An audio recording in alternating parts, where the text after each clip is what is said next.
बिस्मिल्लाहिर्रहमानिर्रहीम। अस्सलाम वालेकुम। 5th क्लास बेटे उर्दू की बुक खोलिए। हमने खिदमत कल पढ़ा था, खिदमत का सबक नंबर 4। आज हम उसकी एक्सरसाइज करेंगे। एक्सरसाइज में सवाल नंबर 1 के हम अलिफ बे हिस्सा कर चुके हैं। आज मज़ीद है जीम, दाल और हे।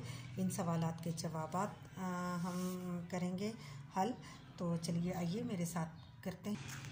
तो बेटे सबसे पहले हम डेट डालेंगे कॉपी पे और घर का काम, और उसके बाद दिन 14 अप्रैल 2021 है। तो ये जीम हिस्सा है। यहूदी ने हज़रत उस्मान को पूरा कुआं क्यों फ़रोख्त किया? जवाब है इसका, यहूदी ने देखा कि इसकी बारी कोई पानी लेने नहीं आता, तो उसने हज़रत उस्मान को पूरा कुआं फ़रोख्त कर दिया। अगला सवाल है दाल, हज़रत उस्मान ने यहूदी से कुआं कितने का ख़रीदा?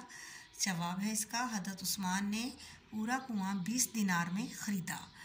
आखिरी सवाल है, सवाल नंबर 1 का आखिरी हिस्सा है दाल हिस्सा। इस वाक़े से हमें क्या सबक मिलता है? जवाब है इसका, इस वाक़े से हमें सबक मिलता है कि इंसान को ज़ाती नफ़ा की बजाय लोगों की भलाई और दुनियावी फ़ायदे की बदले आखिरत को पसंद करना चाहिए। जो लोग खुदा की मखलूक से प्यार करते हैं, अल्लाह ताला उनको पसंद करता है।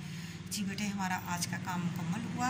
मैं उम्मीद करती हूँ आप इसको बिल्कुल अच्छे तरीके से याद करेंगे और तवज्जो के साथ इसको समझ के आप याद करके रफ़ कॉपी पे इसकी प्रैक्टिस कीजिएगा, और उसके बाद आपने नीट कॉपी पे ये काम उतारना है। ओके जी, अल्लाह हाफिज़।